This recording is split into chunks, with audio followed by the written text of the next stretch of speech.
Welcome to Understanding Photography with Kim Ayres, episode 34.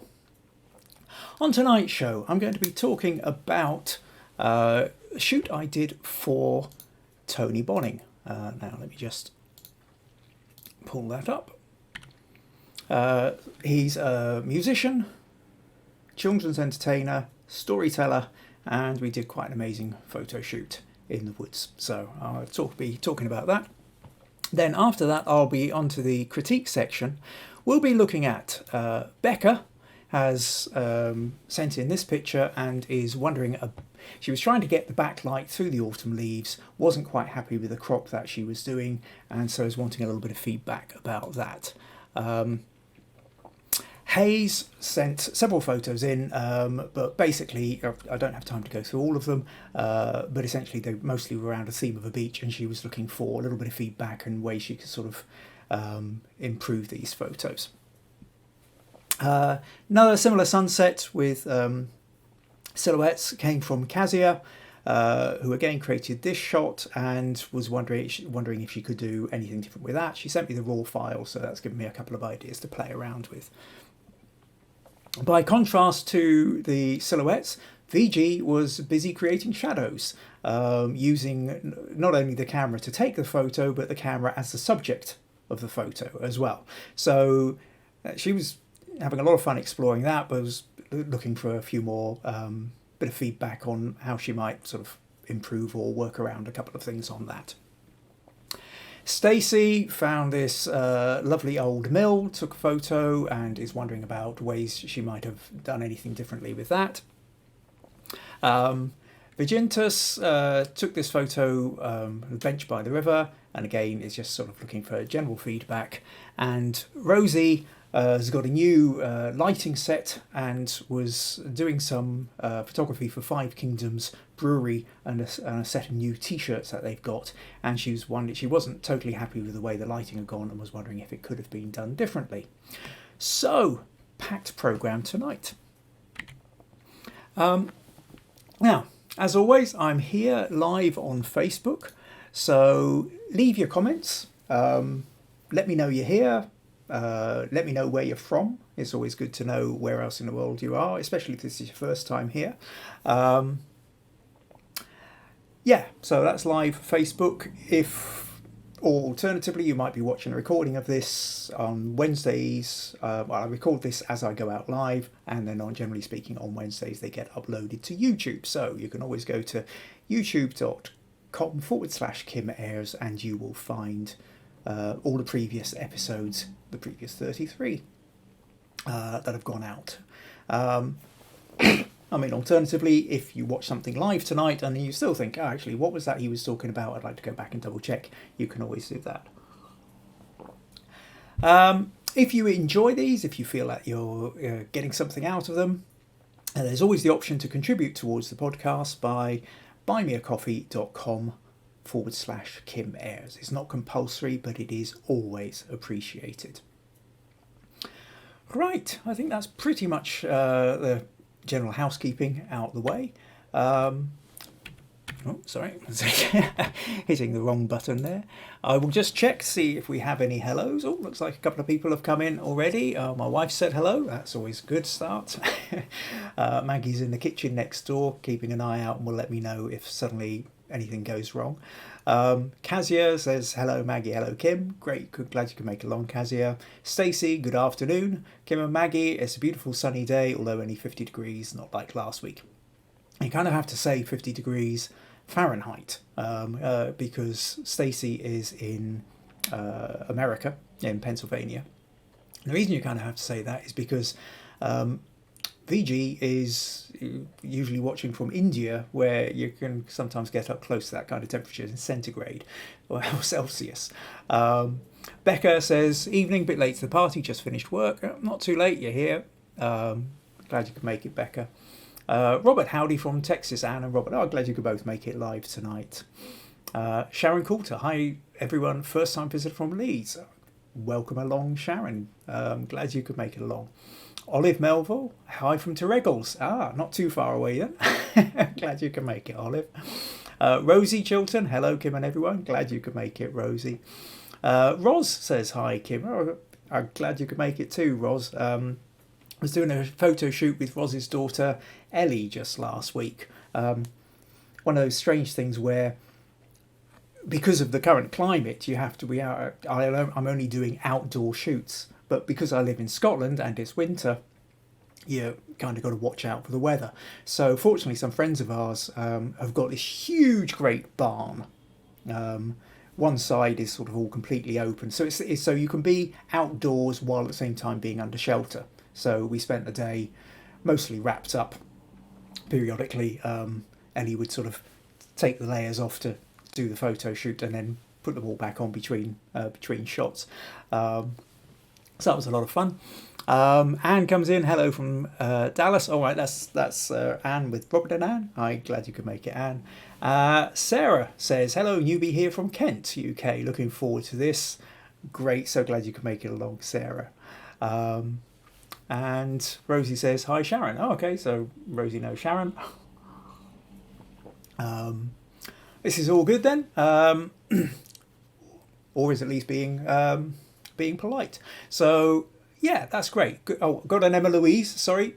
Missed Emma Louise Gallagher. Hi, watching from the northeast, UK. My biggest problem is lifting underexposed dark images without adding loads of noise.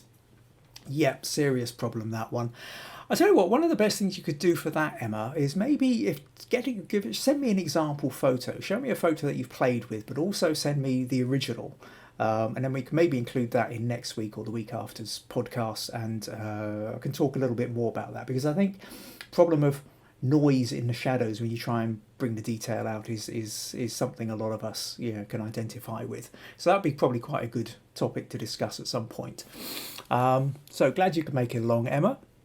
Well, this is really good. A whole bunch of new faces, a whole bunch of the regulars. Excuse me. I always seem to start with a slightly dry throat, and it sort of disappears as it goes on. But no, I haven't caught anything. I'm still COVID free. Right. Oh, Emily said, perfect, will do, thank you. So that's great. Got a bunch of comments.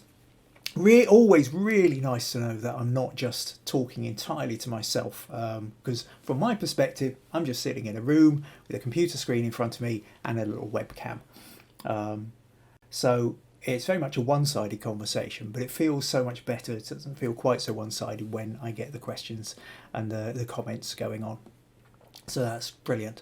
Now, I won't keep them on permanently while I'm talking, because I've found that when I do, I start getting distracted by them and go way off course. So I will periodically check in. If you have questions, if you've got comments, leave them in the comments, and periodically I will stop and check in, and we can and address anything that's going on. Right. Okay. So, what do I want to talk about this evening? This evening, then, I'm going to talk about...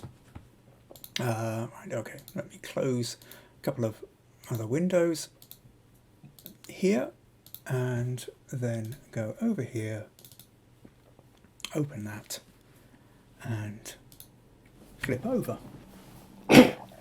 So, primarily what I'm talking about this evening is Tony Bonning. This is Tony, and he is a musician, an author, children's entertainer, and primarily a storyteller.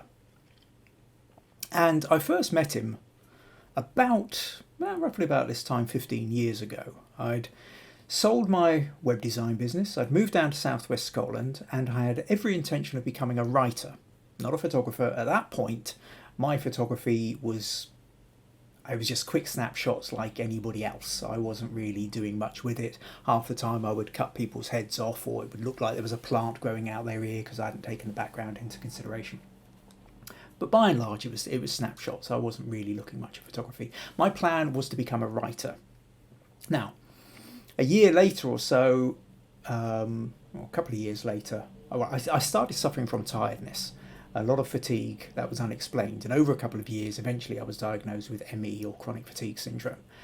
That pretty much put pay to the writing, because one of the things about being tired nearly all the time is you get brain fog nearly all the time, which makes it very difficult to write very much.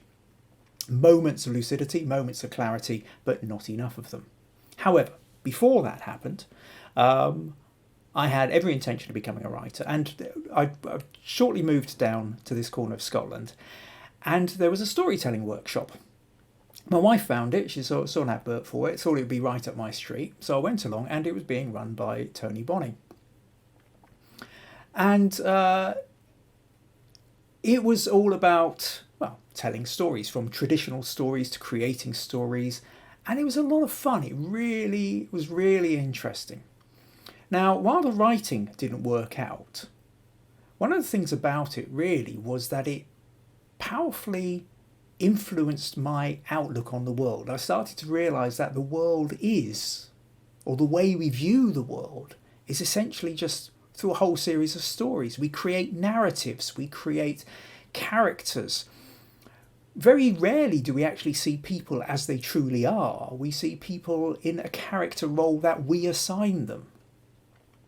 And we are very rarely seen as we truly are. We are usually seen in a role that other people have assigned us.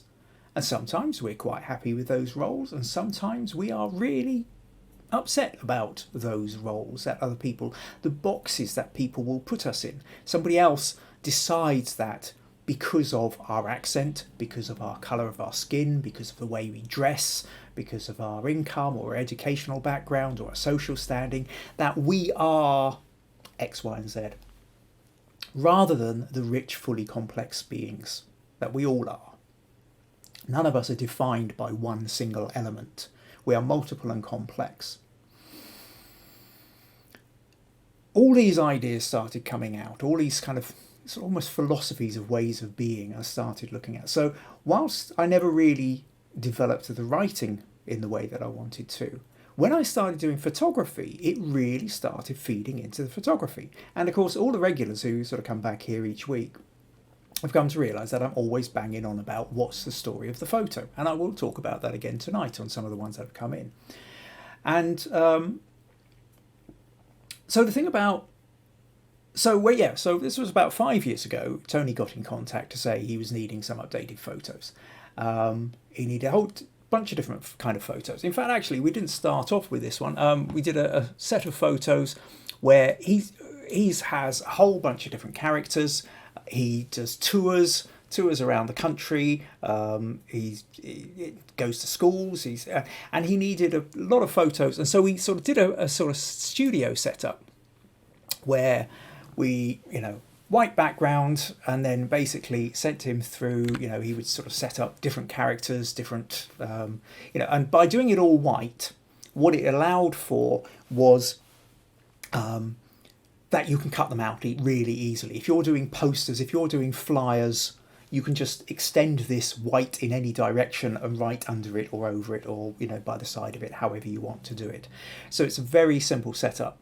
So in terms of lighting, basically, I think I was working with pretty much two key lights either side, probably one probably very slightly full side on, the other slightly to the front, creating a kind of big wall of light, white background, and then in the editing, I kind of whitened up the background that little bit more to get rid of any little sort of shadows and folds in the sheet. So he's got a whole multitude of different characters, and these are the ones we were kind of playing around with. But what he really wanted as well was a kind of a key shot. It's what I've kind of almost come to call like a signature photo. It's pretty much like the kind of photo which would appear on an album cover if you had an album, or your book cover if you had a book. It's the one which becomes, when people see it, it then sets the filter for everything that comes afterwards. And what he talked about was the idea that in an awful lot of the old folk tales, especially British folk tales, come from Northern Europe. And a lot of Northern European folk tales, you will come across an old man in the woods, or a wise man, or sometimes if tapping into Old Norse mythology of Wodan or Odin. But very often, though, there's an idea. You meet this strange man in the woods who then sort of invites you into the story, or you become the story. Or you have the idea of the storyteller that moves from village to village, earning his food and his keep by telling stories, turning up at the village, everybody gathers in the main hall, he tells the stories. So we wanted that notion of the sort of mysterious man in the woods. And so we went out to a place called Caerstrummond Woods, which is not too far from where I live, just outside a place called Gatehouse of Fleet. In the spring, it is absolutely carpeted with bluebells, a wonderful place. This was kind of mid to late summer. I think, actually, what was the date on this? Yeah, middle of August, which is sort of certainly late summer in Scotland. And we went out in the evening to try and get that kind of golden hour time with the last bit of sun. So we did a few different shots. This one ended up being, if you like, the signature photo. Interestingly, though, with this, although it does look like it's sort of lit by the last sort of warm light of the sun just setting in through the woods, it is in fact actually a 3-light setup. Now the sun is one of those lights. But what I also did was just up into the top left corner here, you can see this sort of slight orange glow. That is actually a flash. I've got an off-camera flash sitting up on top of the ridge with an orange gel in it. And that is what's lighting up the side of his hat and most of his face, or part of his, or well, not really his face. I think his face is mainly being lit up by the sun, but the sort of, it's acting kind of a bit like, it's a bit behind him, but it's kind of acting a bit like a rim light, an edge light. You can see that's what's catching here in the ball that he's holding. That's the reflection of that light. You can also see reflections of the trees. And on this side, you can see a reflection of another light, because off to his right, what happened was when I put the light over on that top left corner, basically a large part of him fell into shadow. So I put another light over on the other side to bounce some light back in and fill in some of that shadow. So it's not of a strong light, but it's just enough to kind of, but he is mainly lit by the sun, and then edge light with this one with the orange gel, and then fill light over in the right. So even though we were using the natural light of the sun, I was playing in enhancing, so we got much more texture out of the light. I'll show you a couple of the other photos that we took from the same shoot. We then got up and wandered around, and I mean, here's one. Here's one where basically it's now a 2-light setup, as in the sun is one light which is directly behind him, and you can see the way the shadow is coming forward from his legs, and then I've got a second light off to the left which is acting as the fill light. So that's the bit that's actually lighting up his face and lighting his body. And if the trick always, if you want to know where the light is look at the shadows and essentially point backwards. So if you look over on the tree on the right here, see this shadow here, this shadow is coming from this little twig and here.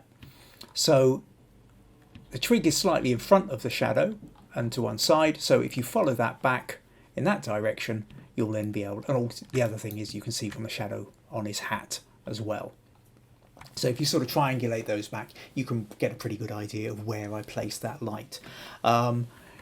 So we had that one, and then this one, similar shot further back, getting more a sense of the woodland around him, some beautiful shapes in the trees, texture on the forest floor, getting much more in the way of the leaves and the greenery around him. So you're really feeling like you're in the depths, the heart of the wood with this. And then the other photo, which I think actually in the end ended up as one of Tony's favourites of the lot, was this one, where again the sun is sort of behind him and to the right, and I've got a flash up and to the left. But actually what happened with this one, I had the flash set a little bit higher and his eyes are lost in shadow. And initially I was thinking, all right, well, I haven't quite got what I wanted there. But Tony really liked this photo. He liked the fact that with this one, you couldn't actually see the eyes, really. So, or that it was mostly in shadow. He thought, it sort of added to that mystery that he was after. So even though we had strong sunlight and we had woodland and leaves and dappled light through the leaves, using another light enabled me to sort of fill in where the silhouettes would have been and the shadows, and to create extra layers of the light that was going on. So these were basically the shots we did. It was a lot of fun. Tony really liked them. I've seen them crop up again and again over the last few years. So yeah, Tony's just, he really is, he's a fantastic, he's a storyteller, and you can sort of sit and listen to him for hours and hours on end. He's also quite an amazing musician too. In fact, I've probably got a whole load of other stories I could tell you, but that would take us away from the photography tonight. He's pretty much the one who got me back into playing in a band as well, but it's a very long, convoluted story, which maybe I'll talk about one day. So that's really what I wanted to talk about with Tony Bonning. So I'll just quick check back in, see if we've got any more comments.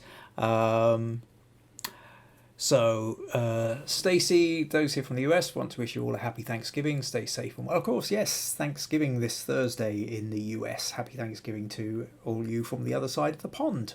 And the reason we know it's not just because Stacey's, but because Black Friday has now found its way into the British consciousness. Up until about 5 years ago, virtually never heard of it, and now Black Friday deals are all over the place. And for a long while there was, what on earth is Black Friday, but it only makes any sense if you realise it's coming after Thanksgiving on Thursday. So yes, the culture is sweeping its way across the world. What else have we got here? Becca, he looks a cheeky chappy, brilliant picture. Yeah, he's a lot of fun. He's a lot of fun. Thanks, Becca.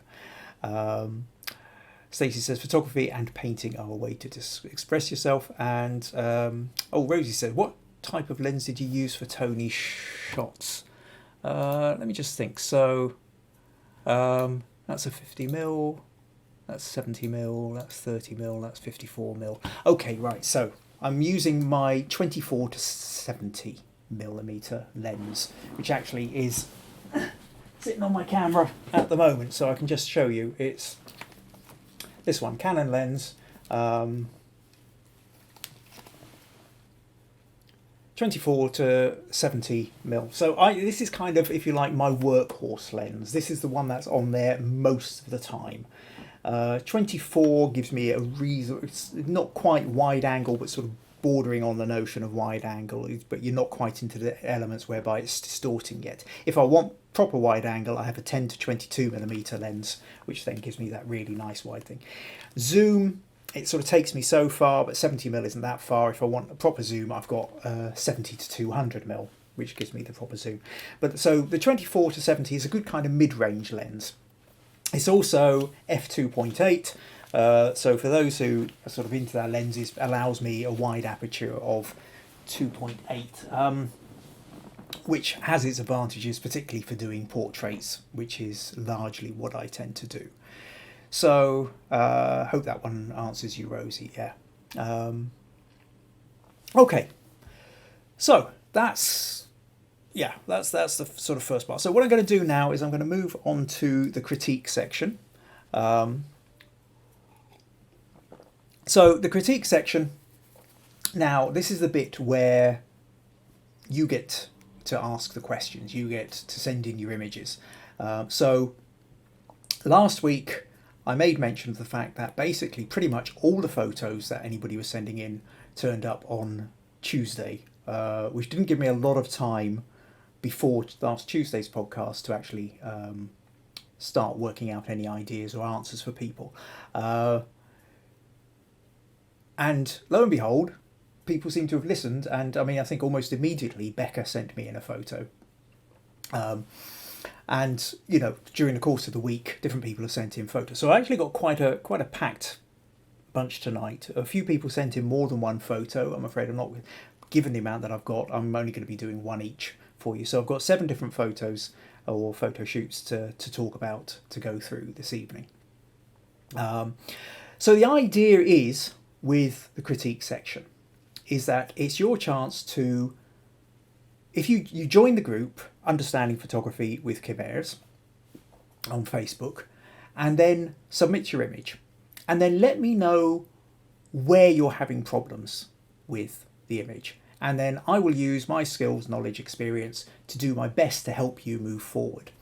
Now, I've got a couple of photos tonight, a little bit of wrist slapping going on again, where basically people have put the photos in and I've said, well, okay, tell me a bit more about what kind of feedback you're looking, and they've said, any. And I can understand why, you're just kind of looking for a general bit of feedback. But to be honest, it makes my life an awful lot easier if I know what you're looking for, where your difficult points were, where you were, what your sticking points were, really. So I'll just get on with some of the photos now, and some of this will come out as we go. That's probably the easiest thing. So what will I start with? I think what I'll do, I'll start with Becca, given the fact that Becca was first in. I can't remember now whether she posted actually on last Tuesday evening or certainly by Wednesday morning. So that was great, Becca. So let me see what we've got here. And now I'm not going to be able to do both the photos that you sent, so I've decided to pick on one in particular. So let me flip over to here. And Becca said, a few extras from our family walk on Sunday. Second shot again, the sun. Sun created this nice backlight on the autumn leaves. I've tried to crop it several ways, none of which I'm satisfied. What can you suggest, please? And you see, that's a great question, you know, because now, you know, it's that thing of, you sent me a photo. If I don't know what's wrong with it, it might be the light or it might be an editing thing. But you've zeroed in and said it's pretty much about the crop. So that gives me the starting point. Now I can see what you've got here. We've got the sun coming through the leaves and got a lovely starburst going on there. And it's sitting pretty much in terms of rule of thirds, which is it's a sort of a third of the way up and a third of the way in. But I can see kind of why you're not happy with the general picture itself, because really what happens is we've got this really bright patch up on the right hand corner. And even though we've got that little burst of sunlight, it's really that large patch of blue sky that kind of dominates. But it was the autumn leaves that attracted your attention in the first place. And there's some lovely texture in these leaves. Looks like there's oak leaves and what have you here all on the turn. So what I also did was ask Becca if she could send me the original unedited photo, which she has. And that makes my life a lot easier as well. So what I'm going to do is we will drag and drop this photo in here. So here's the unedited photo. So there's a number of different things you could do with this, and you say you tried cropping it a number of different ways. And really, I suppose what strikes me the most is it is about the leaves, and I think the problem is that the sky itself is too dominant. I mean, whichever way we crop this, if I crop this, you know, we could do it portrait or something like that.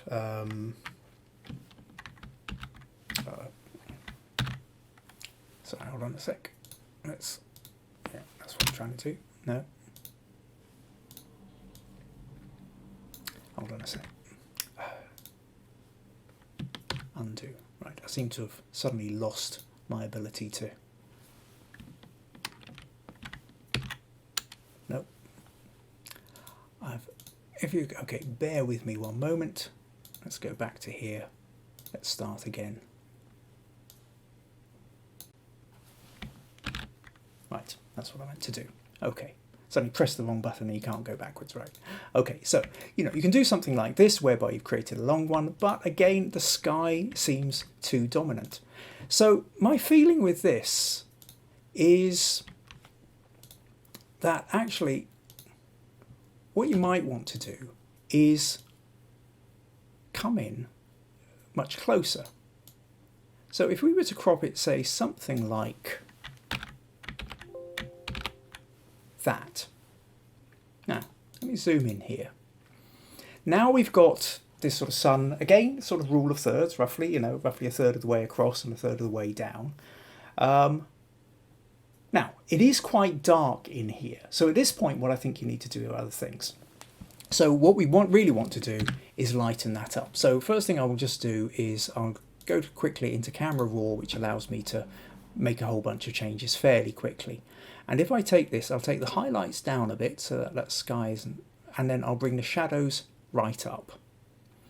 A little bit of clarity perhaps, and we could maybe, let's say, we'll vignette that a little bit as well. Just which is bringing a little bit darker down in the corners, just sort of bring a little bit more attention into the centre of the photo.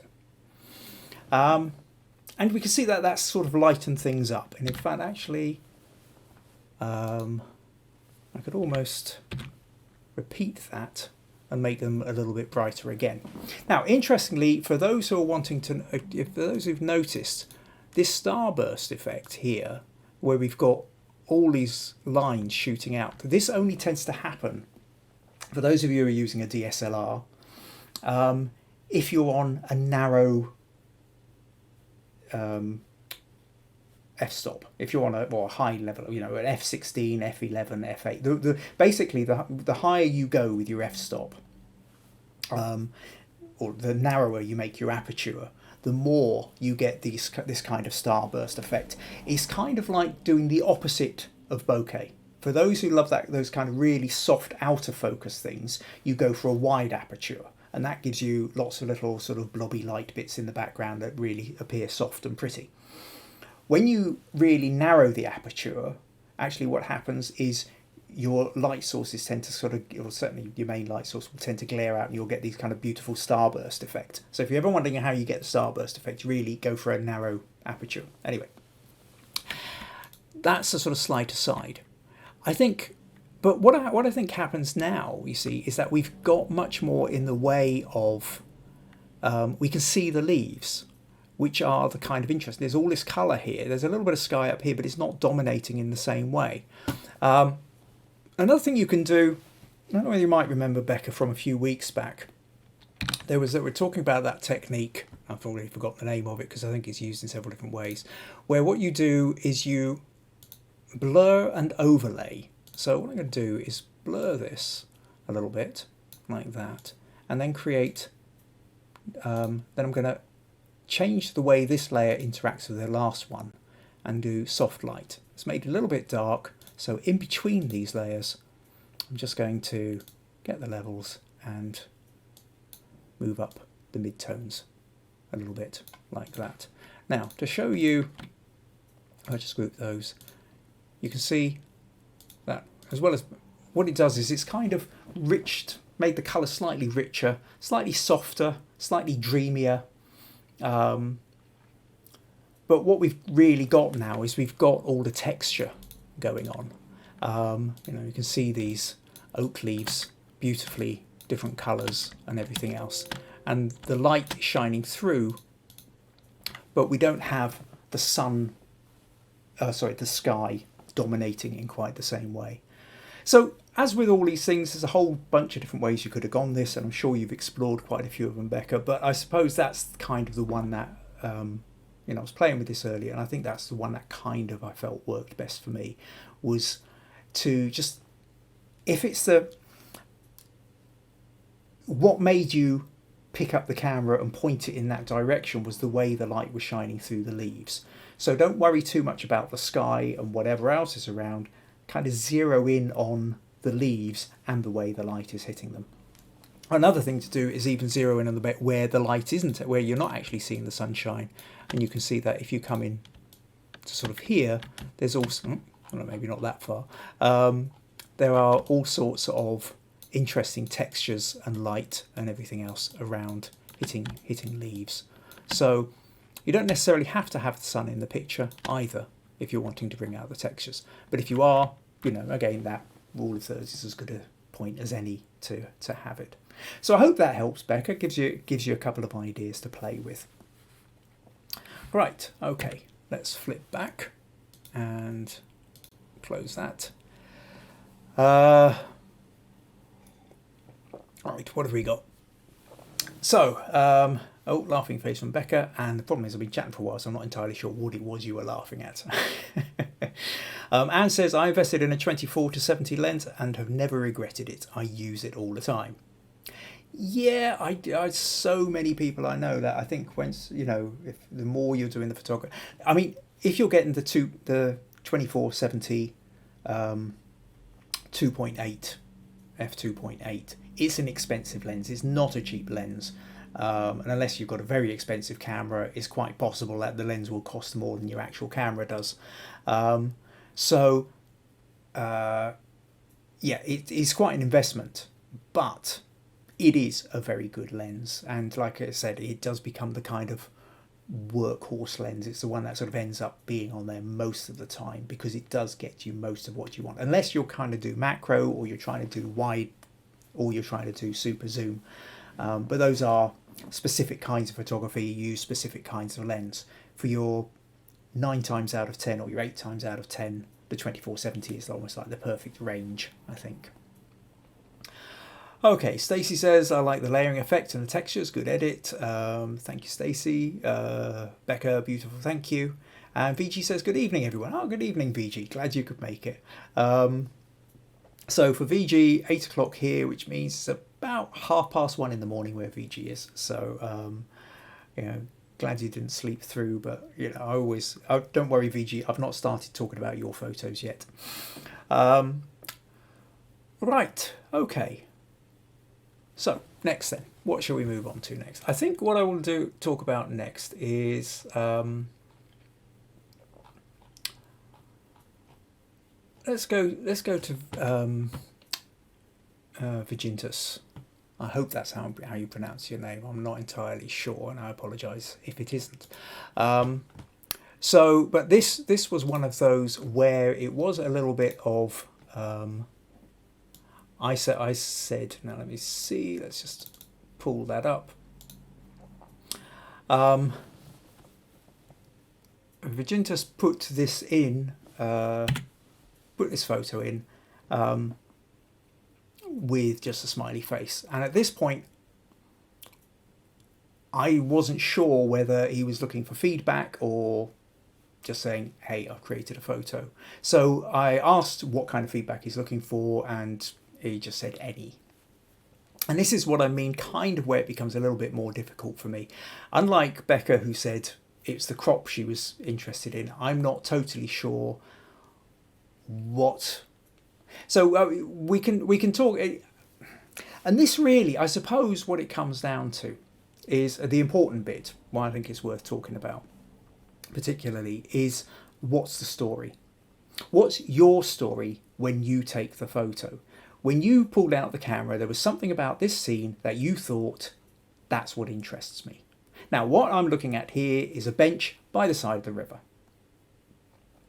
If I look a bit more, it's a sunny day, but we can see that there's a tree that's lost most of its leaves over here. The rest of them seem to be evergreens, pines of some kind, but there's a tree there in the middle which has lost most of its leaves. There's a few bushes, small trees or bushes in the background which look like they're very far on the turn.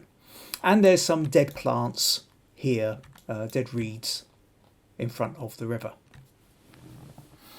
And the thing is with this is there's a whole number of different reasons why you might have taken this photo. And one of the key things about critique, one of the key things about analysing photos is it's not necessarily what I would do, it's about me trying to help you do what you would want to do. Is what is it that you wanted out of this photo? And if I know that, then that makes it easier for me to help you get that. It's not about you trying to create a photo in the way that I would have done it. Had I been standing there, I might have photographed it in a completely different way. Now, so for example, when I look at this photo, this could be just this is a pleasant scene. There's an empty bench, which is inviting you to come and sit on it. Alternatively, this might be a place where you used to come with,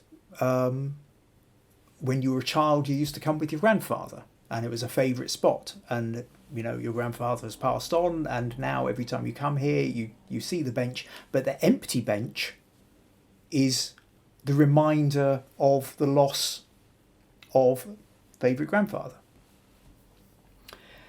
So you can have, those are just, two random examples where, so it can be, a photo such as this can be something with general pleasantness, or it can be tinged with melancholy.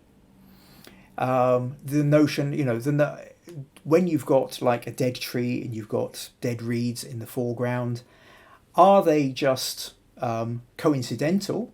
You happen to turn up and what you're really looking at is the bench and the river and thinking this is a nice place to walk the dogs and come down and have a rest, and I could bring a flask and sit and have a cup of coffee while I'm just staring out at the river?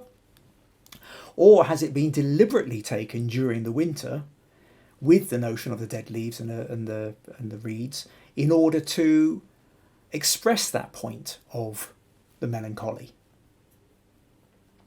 And so this is kind of the point. What story are you pursuing? There's a number of different narratives you could take, and if you were clearer with me what narrative you're after, and then clearer with me whether it's what you were trying to achieve, where you felt it fell short, or where you felt you were struggling with it, then it would be, so if you want to say, well, I was trying to make this more melancholy because it is, then maybe I would say, it's worth, and you can get back to this place quite easily, it's worth going back on different days. Maybe you want to go back on a foggy day or a misty day or a dull overcast day or even a rainy day to sort of enhance that mood.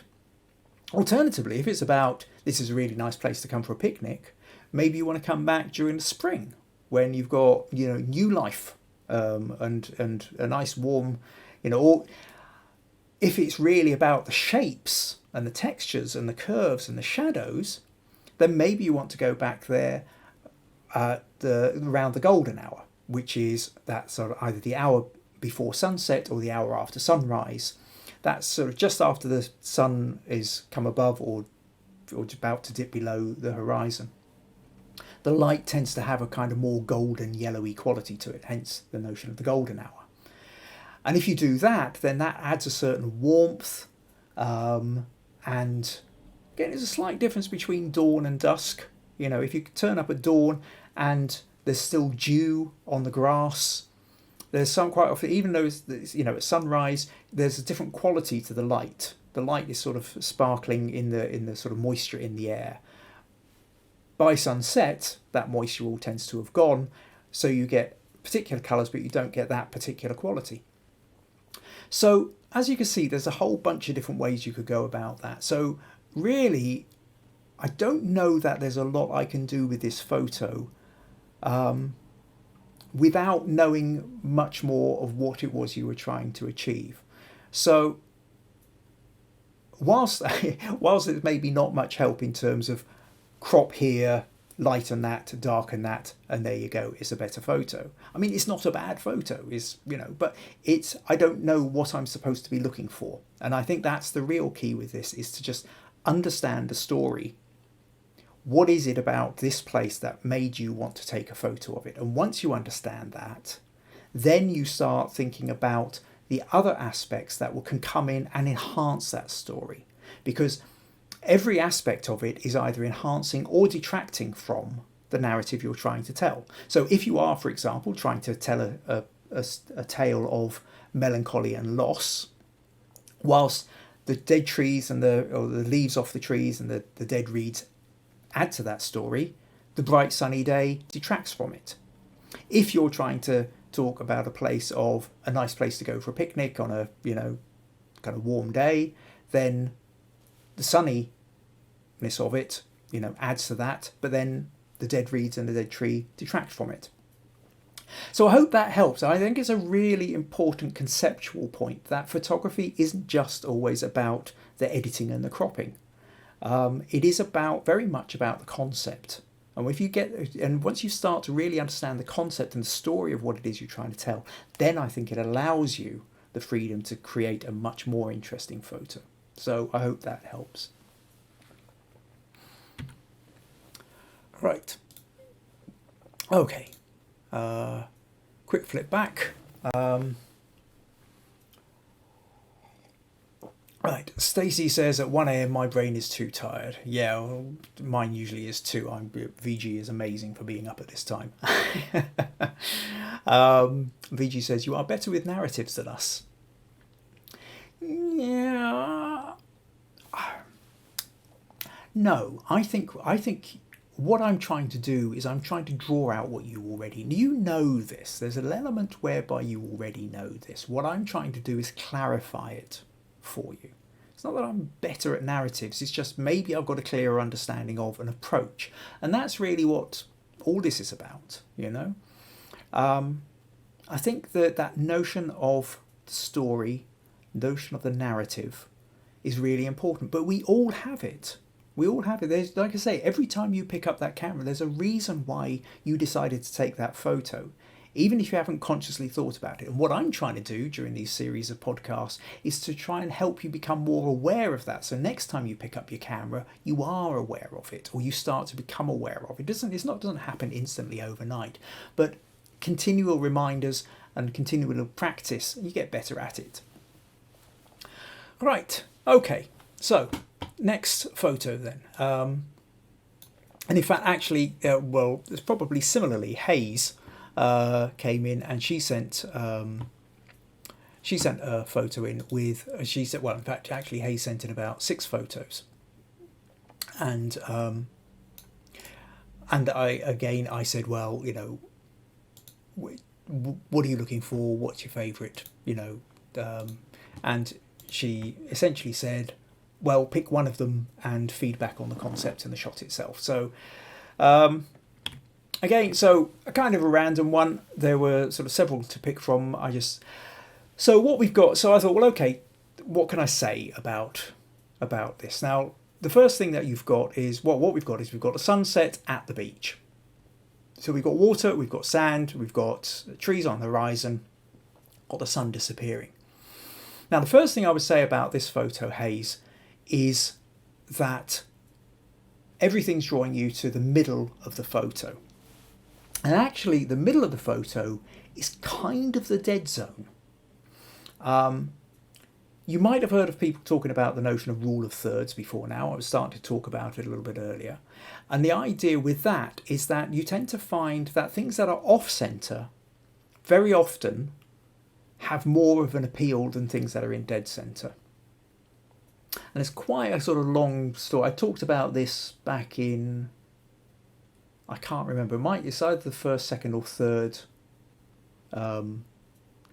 Understanding Photography with Kim Ayres. Really worth going back and checking on YouTube for that.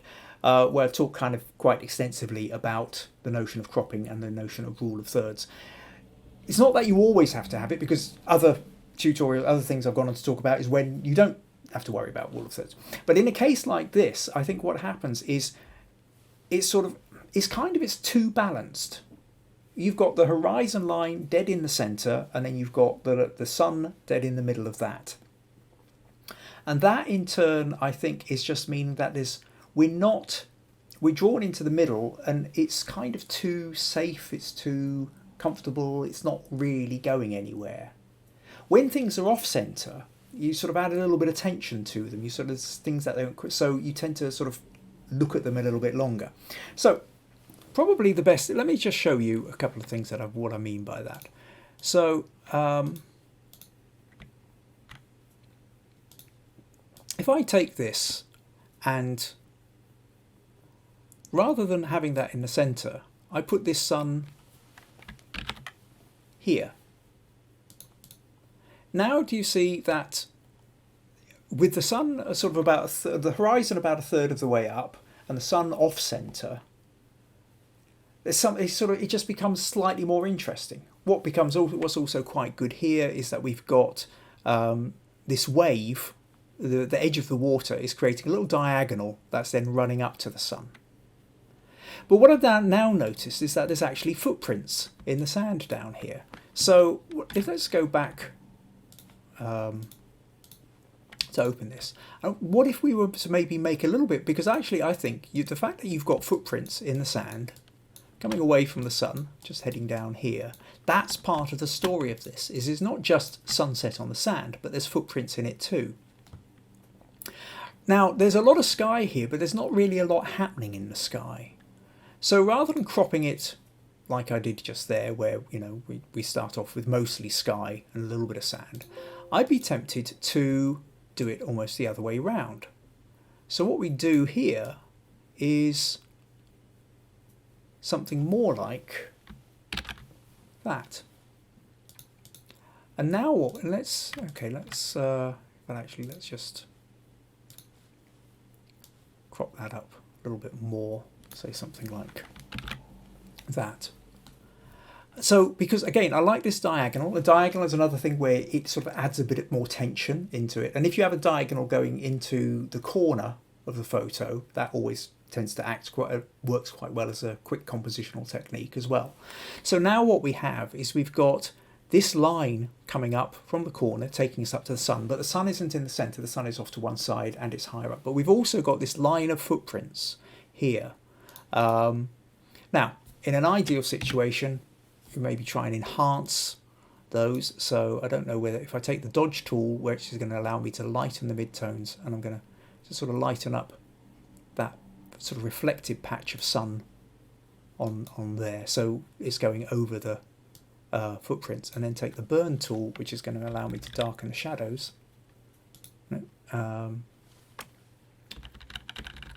just try and darken down, enhance those.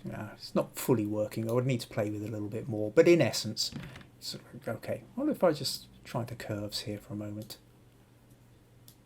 Darken the darks a bit. Yeah, maybe something like that. And now you can see, now I'm probably overcooking it a bit, but the thing is with that you can now see the footprints more clearly. Now, given more time, I could be more subtle with the editing, but I think now what we've got is we've got the sun there. It feels really low in the sky. It feels we're more aware of the horizon because we're not worried about the great big sky above. We've got the sea to the left, beautifully diagonally coming up, and we've got these footprints running down in the sort of reflection of the light on the sand. And I think overall you'll tend to sort of find that feels a sort of a more interesting composition than when we go back to here. Now when we go back to here, you become aware that the sun looks like a tiny little dot on the horizon. The footprints aren't quite so obvious, and the sky is quite dominant without really giving us anything. So from that to that. So I hope that helps, Hayes. I hope that sort of gives you some ideas to play with. I really would recommend going back and checking some of the early podcasts. I can't remember whether it was the first, second, third. I talk about rule of thirds, but I also talk about cropping in those early ones. And I think there's quite a lot of information. I go into quite a lot of detail about them. So certainly worth checking out with that. So hope you find that useful. Right, okay, do a quick flick back. VG says, I understand that. It's nice to hear the perspectives. Stacey says footprints. VG says the attention drawn towards the footprints is wonderful. Yeah, I think you're right, VG. I think that the footprints there become kind of an important part of the story. If you just think about what that picture would look like if the footprints weren't there, you realise that actually the addition of the footprints makes something. Oh, Paul's come in. Hi, Paul. Glad you could make it along. Says great edit, Kim. Oh, thank you. But it's about understanding what the elements are. And the elements were the sun, the diagonal of the sea, the beach, and those footprints on it. Once you understand that, then you create an edit accordingly. Okay, so what have we had? We've had Becker, we've had Hayes, we've had Vigintus. Okay, next thing I'm going to talk about here, Greg, because there is an interesting little idea here, because Greg put in a couple of photos into the Understanding Photography with Kim Ayres thing, where he wasn't actually asking for feedback, and I looked at him. I thought, well, nice photos. If you really want to ask my opinion, fine. Let me know what it is you want to know. But the way he posted them, I kind of made me feel that he wasn't actually asking a question, but it was more a case of was feeling really pleased with some photos that he'd taken and wanted to show us the photos that he'd done. And I thought, well, these are really nice photos. They were taken on Dartmoor down in Devon. which is in the southern part of England, bottom left-hand corner of the UK as you look at it. And so instead of, I will just show you the photo. So this was one, and then this was the other. And so because he wasn't really looking for feedback, what I said was, well, okay, look, if you're not looking for feedback, let us know your decision making, because I mean, a photo like this, he's done a lot. It's not just the photo. He took 4 different photos at different exposures, and then he's sorted them out in his editing program. But he's got specific attention given to the way the light is falling on the rocks here, which is creating a diagonal leading up to the tree over here. The backlight, that's happening from the sun, but the sun's sort of staying in this sort of hazy thing. So there's a lot of decisions that he made in order to create this photo. So I said, well, look, why don't you tell us? And he did. So it sort of set me off thinking a bit. So I've created a new little tag category in the Understanding Photography with Kim Ayres Facebook page. If you go to labels, basically, when people put things in for critique, I label it as for critique. If they ask me a question, I label it as a question. I've created another one now called Photo Shoot Description. And if you go to the labels in the and click on Photo Shoot Description, the only 2 that are there at the moment are these ones by Greg. So, but what Greg's done is he's gone into a description of the camera settings he had, the choices he made, the reasons he made those choices, and his processes for editing as well. So there's quite a nice rich piece of information there. I'm not going to talk about them tonight because it's sitting there in the group for you to go and check if you're interested. And it's so, but it's there, and you know, again, I suppose it opens up. If you've got a photo which you are particularly pleased with, you're having a bit of a smug moment about, rather, you're not really looking for critique, but you feel like you've got something which, you know, was a really interesting thing you learned or you wanted to share with the group, by all means, put it in, but tell us the story. Tell us your settings, your camera settings, you know, so that if you were trying to tell somebody else how they could take that photo, give that level of description to it. Okay, so that's just a quick. So thanks to Greg for sending that in, all those in, and for writing up about them. So next thing I want to talk about is let's go for Kazia, I think. So Kazia sent this photo, and where are we?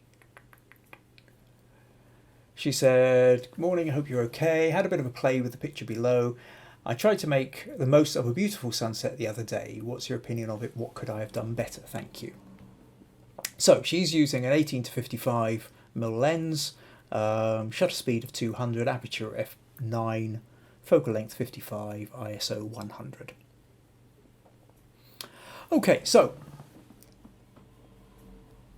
what we've got then is we've got sun and trees silhouetted. Now, I suppose I will say first of all that this is the edited version, and then Kazia sent me a copy of the original, or actually sent me the original raw file just in case I wanted to sort of play around with it a little bit or get something else out of it. Now, while I quite like, you know, there's the banner notion of this, and probably sit quite nicely on your Facebook header. Sunset silhouettes works quite well. You'll probably know from the way I was talking about the picture with Hayes, that Hayes has sent in, that my immediate feeling is it's kind of too centered.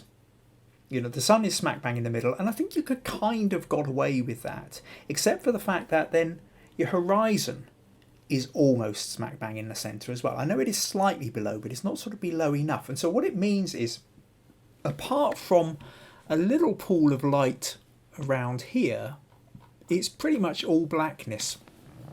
So we've got this sort of black bar along the bottom, which isn't really contributing anything to the picture. And whilst we've got some nice silhouettes of the trees, they're all the tops of the trees, and they sort of feel like they've been kind of cut through the middle.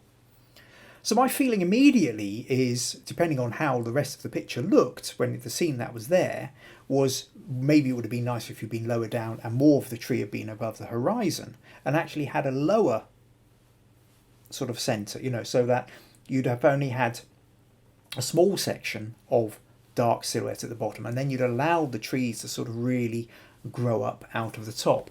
In fact, I've just suddenly thought of a picture I've got. Let me just, where I was doing precisely that. So do you see with this photo, it's just at sunset or past sunset, what we're doing is we're making the most of the colour of, the silhouette and the shapes of the trees against the glorious colour of the sky.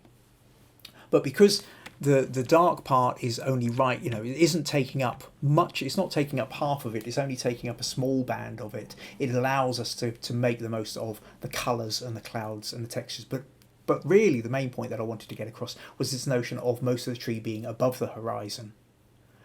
So we can get the full, rather than feeling like the horizon line is cutting through the middle of it.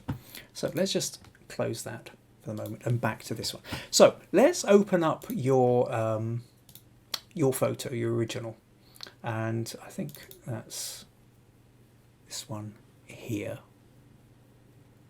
In fact, right, so now this is the photo you sent me. Now immediately I notice actually that it's reverse from the other way round that you had it, because if you look here, you've got a little kind of solar flare on the right, this little chunk of trees over on the right, whereas actually that same chunk of trees over on the left. So you flip the image, and that's fine. Okay, that's an interesting little. Now I also noticed there's a few kind of specks up on here, but what I notice, the main thing is what we're noticing here is the fact that it's, you know, it's kind of like your other one, it's all black at the bottom, it's bright at the top now, and then it's sort of cut through the middle, and what you seem to have basically done is cropped about a quarter off the top and a quarter off the bottom, and then but just sort of enhance. I mean, if I go to basic here and I nudge that temperature over to the right, give that a little bit more, then that pretty much seems to sort of add in, you know, sort of turn that a little bit redder. That kind of gives us that same kind of look and colour scheme that you were using. However, what I found was really interesting with this Casio was when I decided to sort of look a bit more, because the great thing about the raw file, as opposed to just photographing in JPG, when you photograph in JPEG, the kind of algorithms as such of the way that it works is it will go, these lots are all very, these, you know, this whole patch here is dark, so we don't need to save any of the information that's in there. We can just call it dark, and then we can get a smaller file size because we've not had to save much information about it. So when it sort of goes black, it's black and you can't get anything out. But your raw file maintains all the original information. And very often you find that there's hidden bits in there. And what I discovered here was when I took the shadows and I pulled the shadows up, that actually there's a whole town down here. Now, okay, that's looking a bit noisy, but there's rooftops, and over here, and there's a valley. And the reason these trees are cut through the middle is because you're obviously up on a ridge, and the hill is sloping down and the trees are growing up from further down the hill. So you couldn't have actually got down below to look up at these trees and still had the same effect. But I thought I actually quite like the fact that there's something going on here. So now it's become very noisy, and I suppose this kind of goes back to somebody in the comments earlier, and I suddenly can't remember, but we were talking about the problem of noise in the shadows. And we can see here that there's plenty of noise in the shadows. So this all kind of coloured pixely stuff here. Now I can get rid of some of that by in Camera Raw, and there are, depending on your editing program, there's a thing here called detail. And with the detail, I can do noise. You see there, it's very noisy. And I can pull that up. If I nudge that to the right, it starts smoothing out. If I take the color reduction, and that sort of gets rid of some more of the noise. Now it's not perfect because you've lost a lot of the information anyway, but it does allow you to get some of it back. So now we've sort of got a little bit more going on. So I'm going to come back here. I'm going to pull the blacks up. Right, I've got those shadows pretty much as high as I can get them. I lighten that, but pull down the highlights a little bit more. Because I really want to, and now what I'll do is I'll open that. And now, if we come in and crop, now what you did earlier, Kazia, was pretty much, I think, more or less, was that. Only flipped the other way. But the fact is, we've got all this bit of town down here now. I'll tell you what, yeah, okay, we'll do that. But I'm sort of tempted to sort of do something more like this. Because if we do something like this, then we're now sort of doing that rule of thirds. It's going away from the centre. We've got the horizon further up, but we've got the sun further over. Still sitting in the gap of the trees. But we've now got some of these rooftops coming out. Now, we've got this this glare flare here. Now we can, if I just kind of get rid of that, if you weren't really, because I don't think you had that in your one. Got a little spot I can take out of there. But what I might be tempted to do at this point, I'll just duplicate that layer, is essentially dodge and burn. So I'm going to take the dodge tool and lighten up this area. So lighten up the rooftops a little bit if I can. I'm going to create a little bit more of that beam coming through there. But I want to drop some of this back into shadow again. So I'll use the burn tool and just shade down the silhouette again. And now, okay, let's take this back into Photoshop a moment, and maybe we can just quickly add a little vignette, just pull the sides in again to sort of draw a little bit more attention to the beam in the middle. Come back to here, maybe bring those shadows up a little bit more, put the blacks down a touch, perhaps even play with the clarity. Oh yeah, that's a little bit more kind of what I wanted. Take the shadows down a bit more, but might need to smooth a little bit more detail. No, wrong one. Where are we? Detail. That's what I was looking for. Noise reduction. Get rid of some of that. And where are we? Clarity, texture. Now, again, I'm probably overcooking it a little bit, but it just helps to give a sense of what's going on. And then if you want, flip the image again. I mean, let's flip that 90 degrees. No, not 90 degrees, 180 degrees. No, not 180 degrees, that'll be upside down. Flip horizontal, that's what I want. Yeah, and actually I think that becomes slightly interesting as well. Maybe it is slightly more interesting having the sun over on the right rather than on the left. Not totally sure. Got a preference? Maybe I prefer it that way. Or is it just because I've been editing it that way? Could have a vote on it. Doesn't really matter. That's not really the point. But the thing is, and this is the real point, is that this photo here, as opposed to this photo here, and it's taken from the same raw file.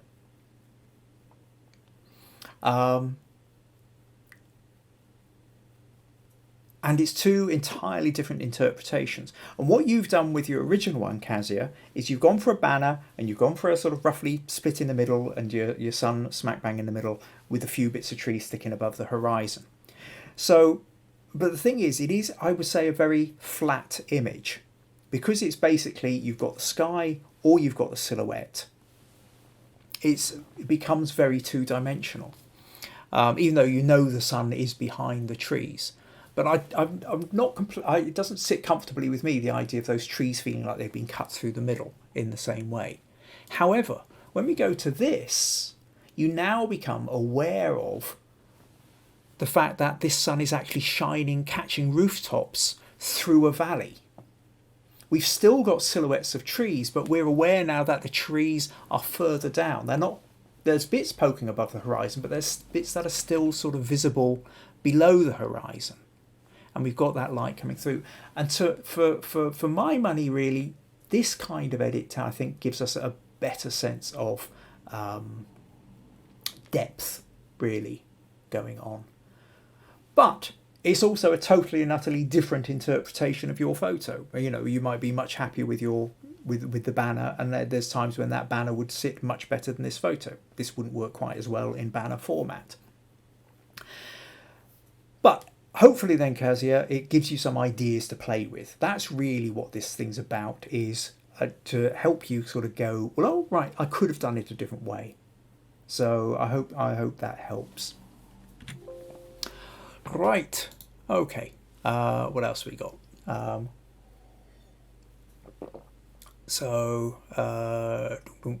This image is flipped. Notice the cloud on the other side. All right, yep, VG, you got in there probably around the same time I was talking about it, or maybe just before me.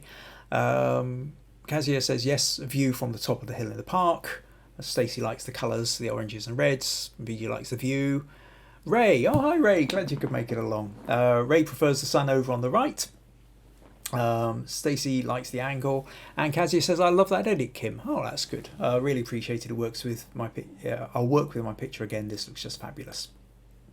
Okay, that's really nice to know. I'm glad that was useful then, Kazia. VG says the original looks like a plateau, now it looks like a valley. Yep, yes, giving us that sense of sort of depth. And Kazia says, happy with the way you made it look, thank you. Good. Excellent. Right, so where are we at now? Next up then, so let me see, what have we done? We've done Becco, we've done Greg, done Hayes, Stacey. Okay, Stacey, let's go next. Now, close that, and Stacey, where are we? Let's find your photo of a rather lovely mill. So let's flip over. And Stacey says, so a few people enjoy taking a photograph of an old mill at Solbury Township. I took this last weekend.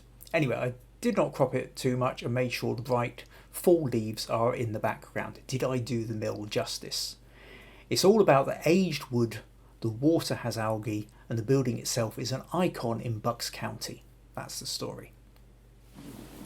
Okay, so I can absolutely see why you were drawn to this. Yeah, and I can imagine that it probably is a photographer's favourite haunt, this. What a beautiful, beautiful old mill that is. As you say, there's some fantastic texture in this. You've got the lovely aged wood, you've got the moss on the roof, you know, all the textures, you've got the leaves falling into them. We're at the end there, just a few last autumn leaves hanging on in the corner there. You say you've got the algae in the water, got the fallen leaves and what have you, and of course, you know, the wonderful mill wheel itself as well. So yes, I can really see that. So I think, yeah, it was a great find, Stacey. So the thing is, I suppose then, is what else could you have done with it? Now, a couple of different thoughts here. The biggest thing I think with this really is about light, Stacey. It's obviously an overcast, fairly dull day, and so that means everything's sort of maybe a little bit flattened, maybe a little bit duller than it could be. I would love to see this on a sunny day, and depending on where the sun rises or sets, and whether, you know, because I can imagine, because there's obviously a sort of bit of a valley, you've got the trees up behind. I don't know which way this is facing, you know, north, east, west, south, where the sun will be hitting it in the morning or where the sun will be hitting it in the evening.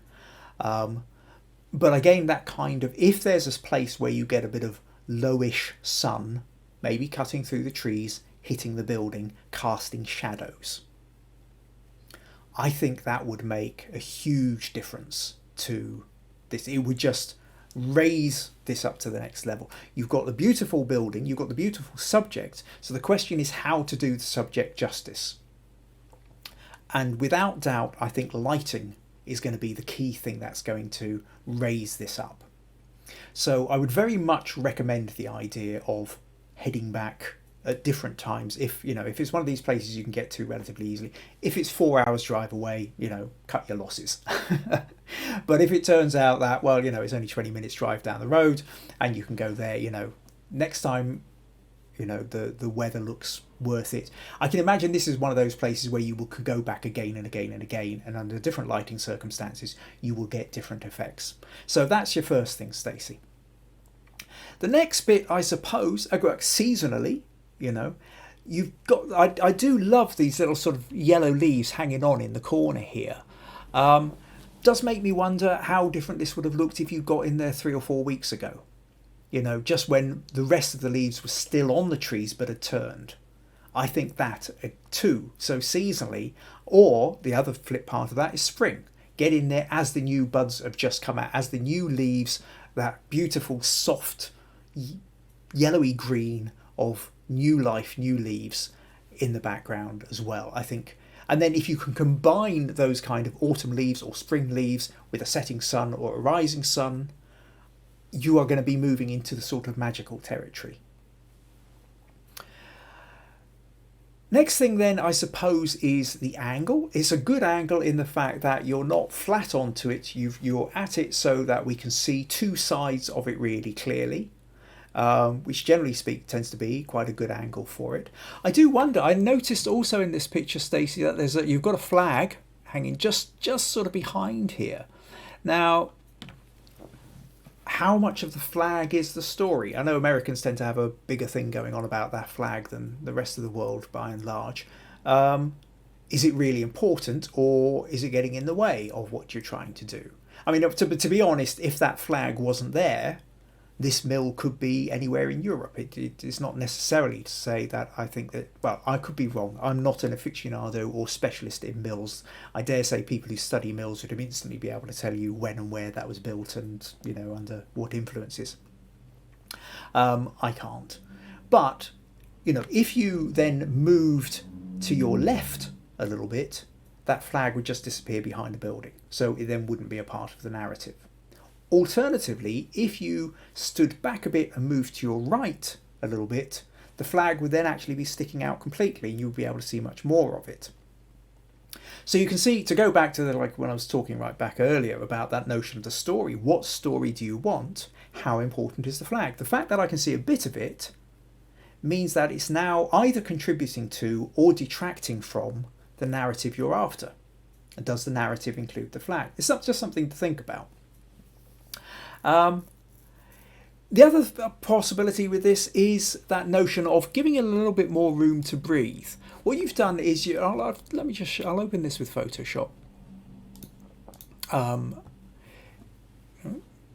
on earth happened there? Where did that one come from? How bizarre. I definitely said open that one with Photoshop and not the other shot. Right, okay, so I'll open this with Photoshop because what I want to talk about. What you've done here is you have framed the building with more or less the same, a similar amount on the bottom to the gap on the top, similar amount of gap on either side. So it's sitting pretty much in the centre. And if you go back now, the building itself isn't absolutely symmetrical, which is great. So that means that if you're close in, the wheel itself is off centre, and that's great. But the whole building itself is kind of sitting in the middle. And I think, again, you might find it more interesting if the building was sitting slightly to one side or the other. Now, at this point, it becomes interesting as to which way round you do it. Do you feel like you're looking at the back of the building or at the front of the building? Now, what I will do, I will just use the content-aware fill. If this is going to allow me to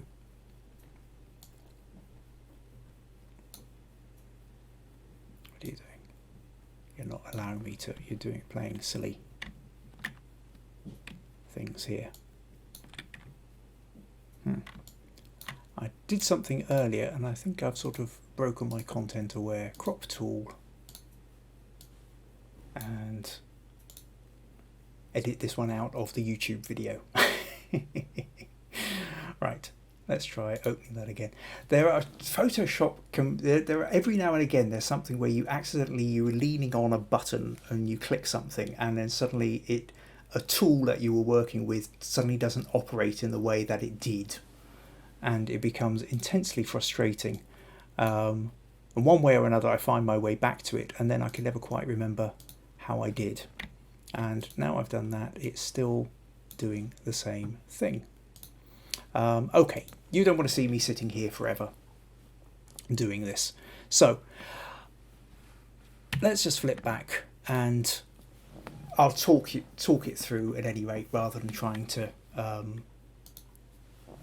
do it and spending the next 15 minutes of you watching me going, oh, try this, no, that didn't work. But in essence, it's that notion of, can you give it more room to breathe? If you sort of anchored it on the left and extended out to the right, so you have more woodland, more wall, that would give you a slightly different feel to it. Alternatively, if you anchored it on the right and extended it out to the left, and you had more of the sort of the garden area and more another tree coming in. And it's basically that idea of, what if you had the building not in the middle of the photo? What if you had the building off centre and maybe pull back and give it a little bit more space, a context of where the mill is, the surrounding scenery? I think that becomes an interesting way of a thought of how you could play around with this mill. The other, of course, is you can go in close up and you can take texture shots of the wooden walls or the stone or the water wheel, and you can do kind of detailed texture shots. But I think if it's about the mill, I think you want a bit more of the context to the mill. But then so in terms of crop, step back out, give it more room to breathe. But primarily, I would say light. It's back to what I said at the start here. You want to be there under different lighting conditions. Okay, so I hope that helps, Stacey.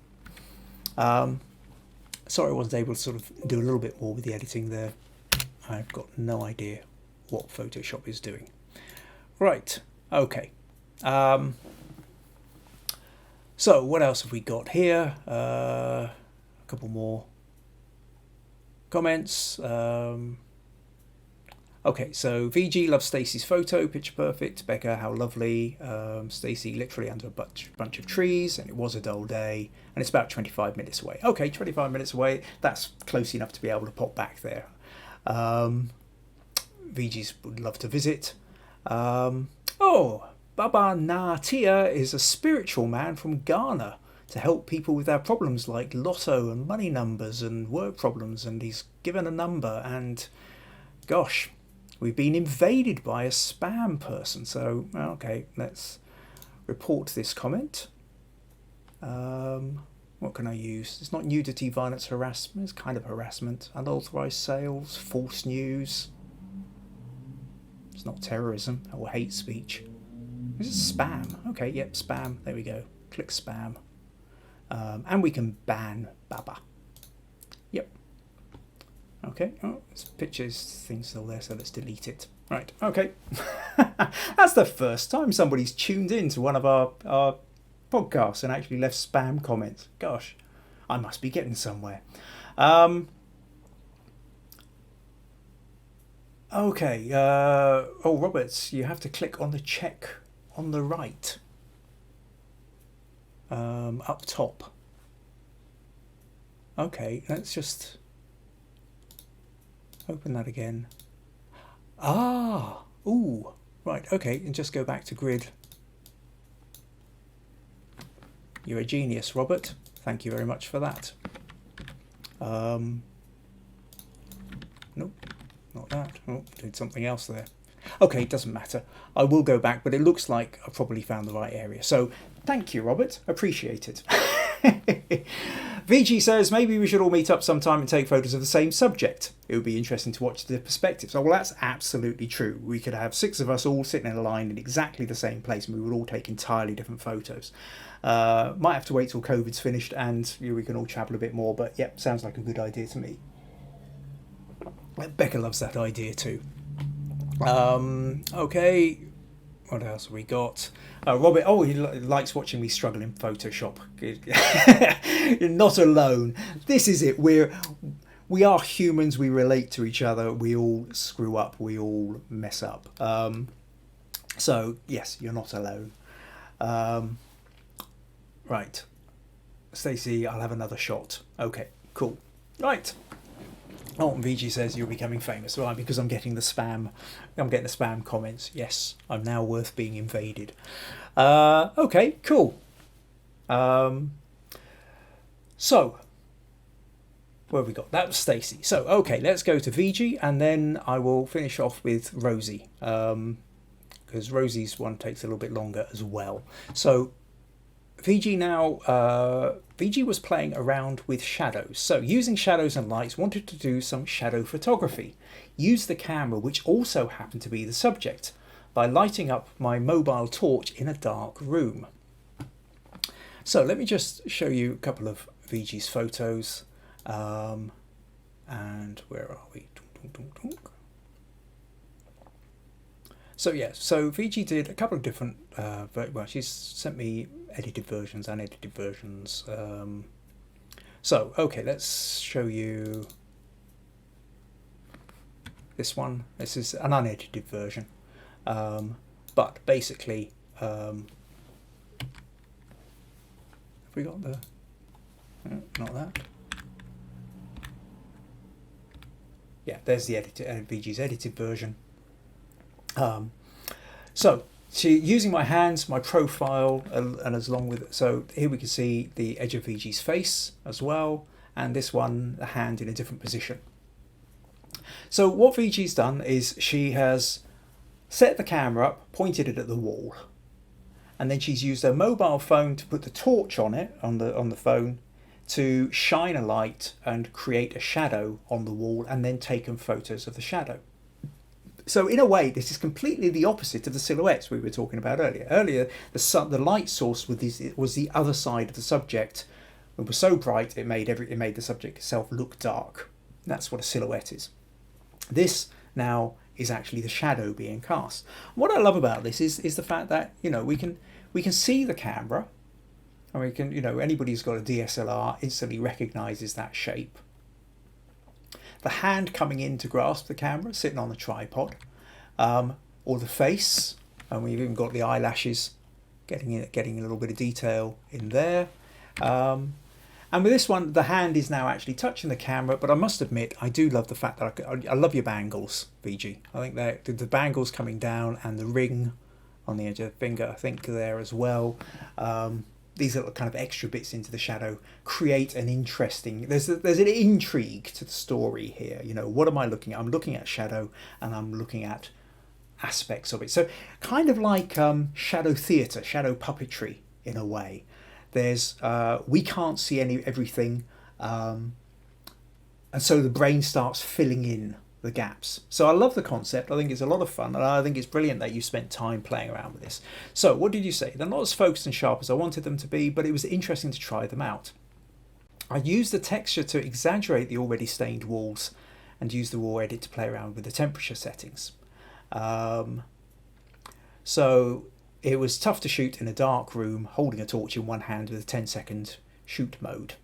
Right, okay. Yeah, well, if you were holding that for so was that, yeah, that one's 2 seconds, that one's 1/8 of a second, or do you mean you set the time for a 10? I'm not sure. Anyway, but okay, so you've been playing around with that, but you've also talked about yeah, so partly what you were talking about here was the texture in the background. So you took a shot of the wall, and then in Photoshop you've sort of tried to bring some of the texture out of the wall.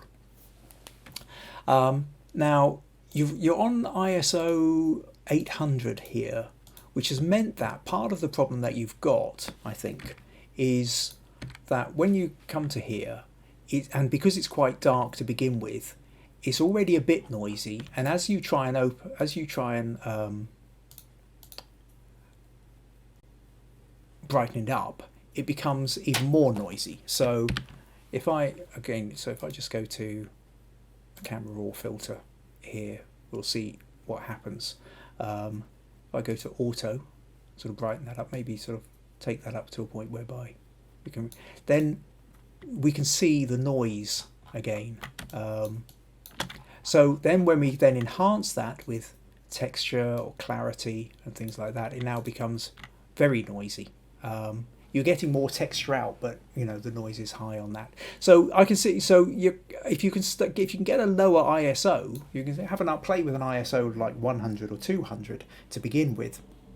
Do a longer exposure time to compensate. Then it gives you more to play with in the edit before it gets too noisy. Now, the other thing, what I really wanted to show you with this, what came to my mind with this, was that notion of when you talked about playing with textures. So I'll carry on with this photo just because I happen to have it open at the moment.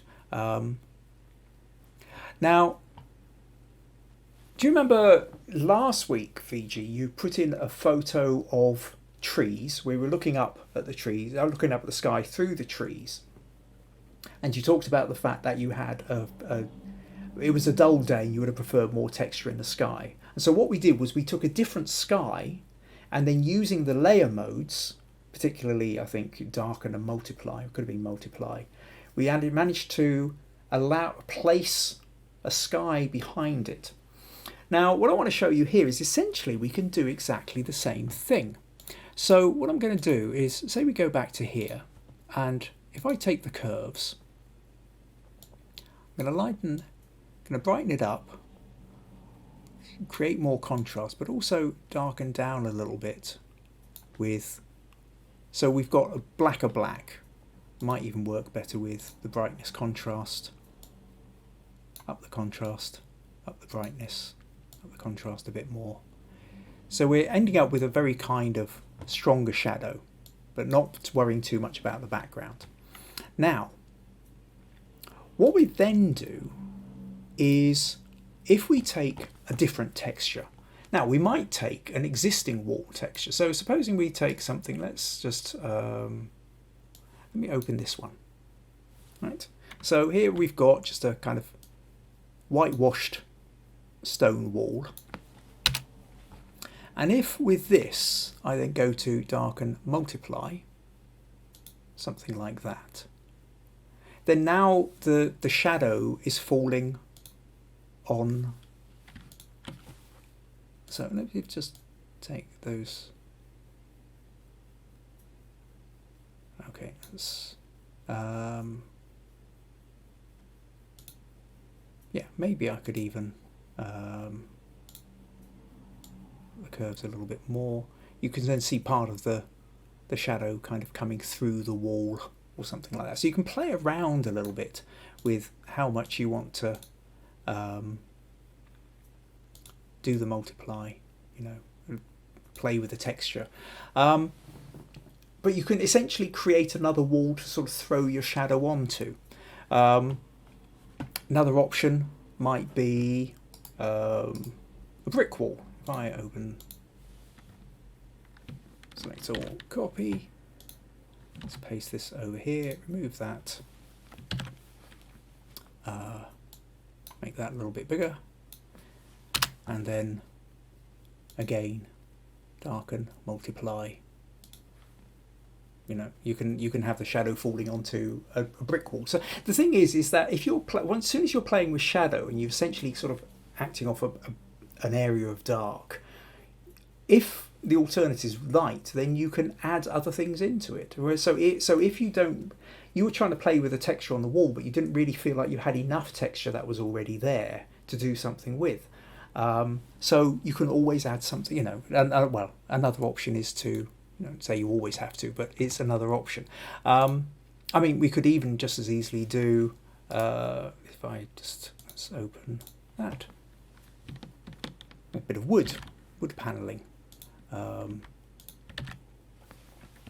Now, what becomes interesting, I mean, we can play around. Let me just show you something else here as well, which is a little bit of fun. I was using the darken and multiply. If I carry on through these other ones, there are other options. And if we go to lighten or screen, let's go lighten. You see what we have here is actually an inverse shadow. And now it kind of feels like what's happened is this is where the paint has peeled away to reveal what was going on underneath. Again, if I just, you can play around with ideas like that as well. Similarly, I suppose if we go back to that textured wall as well, and we were to do soft light. So really that's what I wanted to show you, VG, was the idea of, I love the shadow play. I love the idea of you creating shapes, recognizable shapes, and really toying with that. Whether you've got a face in it or you've got hands in it, you've got bangles and jewelry hanging off it. These all add to a story. And it is very much kind of shadow puppetry, shadow theatre rather. But don't be frightened to maybe play with other textures and sort of see, well, okay, if you could always put it on a white sheet or a white background, or you can lighten up the background in post-production, in editing, or you can use other textures. And these textures, like the wall and the wood and what have you, some of these are found in my garden. I've got a little folder called textures, and periodically I'm out and I take bits of sand or bits of wood or bits of leaves or something like that, and I'll drop them into a textures file. And every now and again, if I want to add a bit of texture to a picture for whatever reason, I've got a folder of essentially ready-made textures that I can leap in and out of. So hope you found that interesting and useful, VG. Right, okay, I'll close that and come back. What have we got? So Ray says, I really like this idea. Puppetry, yes, says VG. Great idea, creative, thank you. Oh, and Gazia says, amazing. Ah, well, I'll have a little smug moment. But it's just this idea of go beyond. Whatever you create, you can always do something more with it as well, to play with it, take it in different directions. And this is where the fun and creativity lies. Okay, so last thing I want to move on to now is Rosie. Are you still about, Rosie? Have you drifted off to sleep and decided you're going to call in later? Give me a little hi if you're still around. Oh, Stacey's just come in. Thanks for your insights, Kim. I have to get going today. Oh, that's fine, Stacey. You've done brilliantly to hang on this long. You can watch the bit that I'm going to talk about with Rosie's lighting system in a moment. Right, you've got a Christmas sale on this week. All right, okay. Anyway, everybody have a nice evening and week. Okay, cool. Have fun then, Stacey. Catch you next week. Right, okay. So, last one I want to talk about then is Rosie. She said hi at the beginning. Not come in and said hi now. I suspect you've got off somewhere else. Going to watch this on the repeater. Okay, so what Rosie was talking about. She says, hi, Kim. I had an opportunity to practice with my new lighting setup this week. Now, what's good about this is I think it was last week or the week before, Rosie said, hey, I've got a new lighting system. And I said, wow, that's brilliant. Try it out. Throw us some photos and we can start seeing what you can do with it. Ah, you are still here and glued to the screen. Please be gentle. Okay, glad you're here, Rosie. Okay, so what we're talking about then is your lighting. Now, okay, let's minimize this so I don't get too distracted. Pictures back here, and we'll throw up a couple of photos and talk about what you said. So here we have photos, and we've got this. So we're at the Five Kingdoms Brewery, which is down in Whithorn, in pretty much the bottom left-hand corner of Scotland. Yeah, not Stacey's Mill again. Sorry. So what Rosie said was, so I had an opportunity to practice my lighting setup this week. Alistair of Five Kingdoms Brewery has given me permission to share these photos for critique. The lighting is in the exceedingly dark brewery. Yeah, so okay, I can kind of see you're in a small room. There's a little window which is mostly covered by crates of beer bottles. I will just say for those who aren't likely to know, Five Kingdoms is a microbrewery. So they're not one of these great big places. Essentially, I think it's the Steam Packet Inn in Whithorn, a hotel pub, and I think it was the owner and the head chef, who I think had previously worked at another brewery, and you can correct me if I'm wrong on this, but basically they decided, wouldn't it be fun if we were to sell our own beer in our own pub, and the beer was made just up the road. So they set about setting up their brewery, and you know, I don't think I've actually tried the Five Kingdoms beer. At some point I must, but I do hear good things about it. So what happened was Rosie got a chance to try out her new lighting system. So I've got one softbox to my right at an approximate 45-degree angle at a height of 6 foot. So up to the right, just behind, out of sight, Rosie's got a softbox. And actually, if I click back to here, we can see it reflected in this guy's glasses here.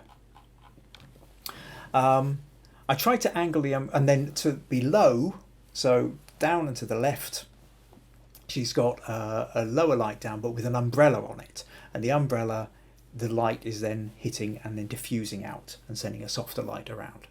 I tried to angle the umbrella to separate Alistair from the brewery sign, but I don't think that worked very well. Although I'm not sure where the shadows came from, most likely from the softbox. Do you think another light would have helped, possibly behind me to the left? I also wonder if I should have swapped the softbox and umbrella around.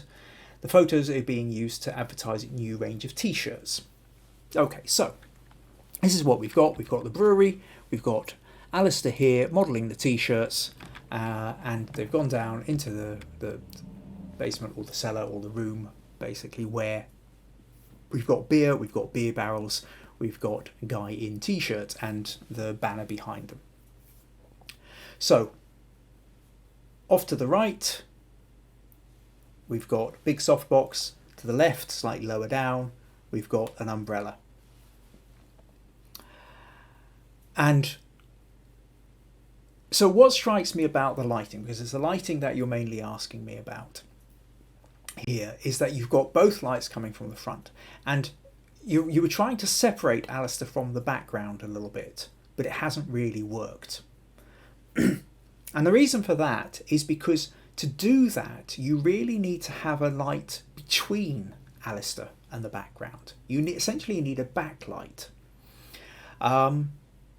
Now, without actually being there, I'm not totally sure where I would have put it, but what could have been quite interesting is, imagine if you'd actually had a light behind the banner. If you had a light behind the banner, lighting up the back of the room, or some of the beer cases or something like that, maybe you should bring the banner forward a little bit, place a light behind, light up, get some of that interesting stonework, light up a few more of the beer bottles. And then maybe if you'd had, that would have sort of shot a light out to the right of the picture.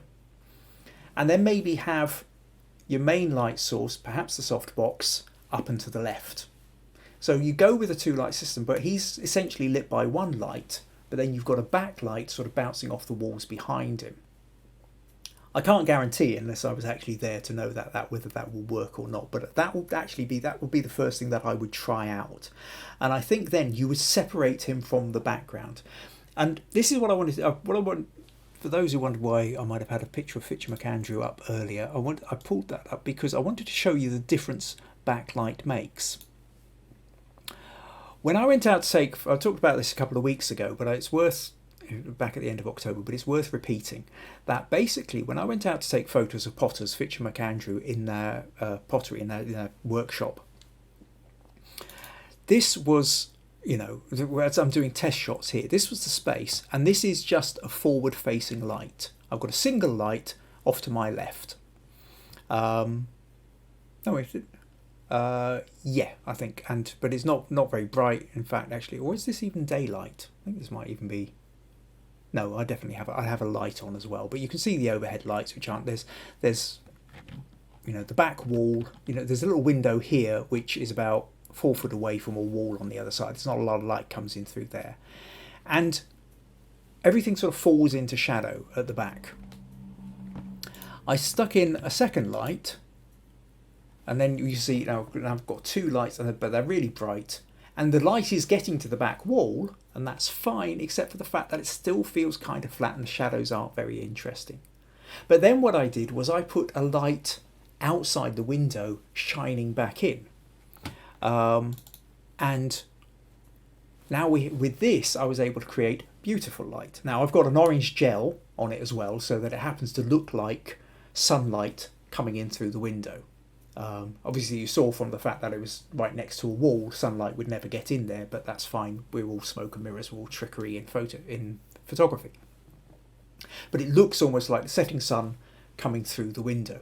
But what it really does is it separates out. You're having these bits of edge light are what really separate out. Oh, sorry, what's happened here? I've gone, press the wrong one again. Separate out Doug from the background. And again, the lighting here, which is hitting the edge of Hannah's hair and what have you, that's separating her out from the background. Or likewise, this one of Hannah on her own. She's got the light behind, it's catching her hair, it's separating out from the background. Or this one with Doug, the light is hitting the wall behind him. So even though I've got a main light, key light coming in from the front, this light at the back is what creates that separation and gives us that sense of depth running through the photo. So if we then return to your photos, what you don't have that. Now, I don't know what's the other side of this window up on the right, whether it might be possible to even stick a light outside that window and have light shining in. The fact that the crates are taken quite high might mean you just end up with a bunch of shadow on his arm. But I mean, I would be almost, depending on what's there, I'd be almost tempted to stick a light out there. If you stuck a light outside that window, maybe moved a couple of the crates to create more light coming in. And again, then you have your key light, your softbox light to your left. You'd be able to light him up, but then that light coming through the window would light him on the other side. And again, maybe if you put an orange gel in it or something like that, you create a little warmth into the picture. So that's another option you could do.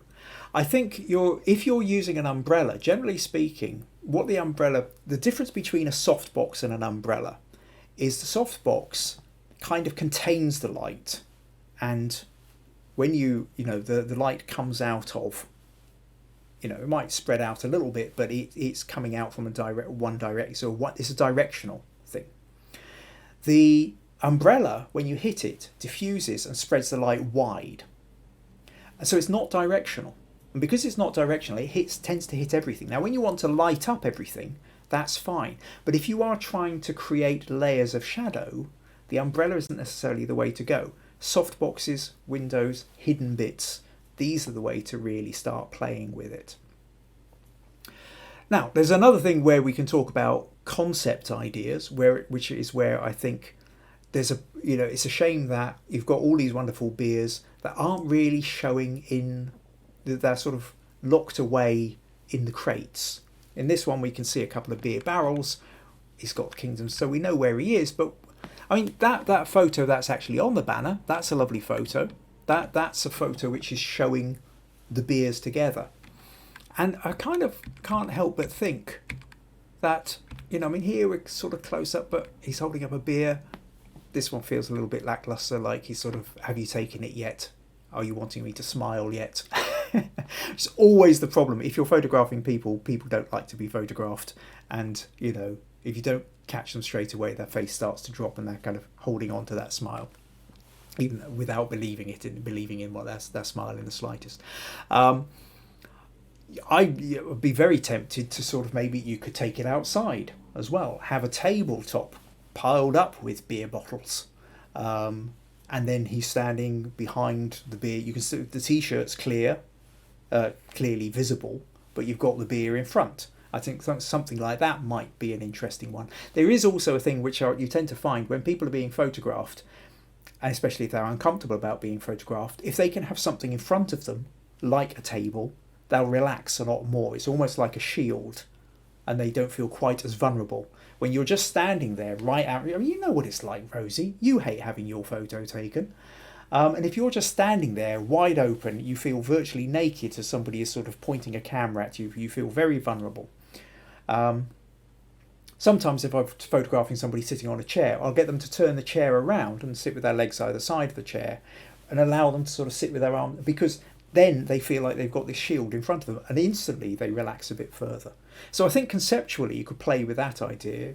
Like I say, outside, again, play with light, play with a nice evening sun, things like that. Soft focus on him, so you've got Whithorn Bay or something like that, or the buildings softly out of focus in the background. Things like that could work rather nicely. But if you are sort of indoors because you're limited by the weather and the season, then I think it's about, you think about using that window or windows as a way of letting in extra light, but you control it with your artificial light, or light behind the banner. The umbrella is probably the worst one to use in this because it's just throwing light everywhere, and as such isn't giving you the ability to control the light in the way that you want to control it. So I hope that gives you some ideas, Rosie. Lots to play with, I think, but we can, carry on to get your lights and to go out there and do your first shoot with them. That's just brilliant. That's absolutely brilliant. You've got to get out there and do it, and the more you do it, the better you will get. The more mistakes you make, the more you will learn. As I've said on this program before, and I will say again, no doubt, many times, we don't learn from what goes right. We learn from what goes wrong. We get the praise for what goes right, and that's great because we love the praise, but we don't learn anything from it. So you have to learn to embrace getting it wrong, because that's where we learn. We do stuff, we get it wrong, and because we got it wrong, we have to figure out why we got it wrong, and then we do, and then we become better photographers because of it. We only become better if we're getting it wrong and then solving the problem. You don't become better if you always get it right, because if you're always getting it right, you're basically staying within your safety zone and you're not pushing yourself. So I think it's brilliant that you've got these lights. I think it's brilliant that you're doing that. Hopefully some of these ideas are what I've said about layering the light and the different directions and having a light to the side or behind him might help. Okay, cool. Now, is that everybody? Rosie, Kazia, VG, Virginta, Stacey, Hayes, Becca, and I mentioned Greg. God, what a full evening tonight. We've come almost 2 hours. So, wow, that's a fair old amount to go from.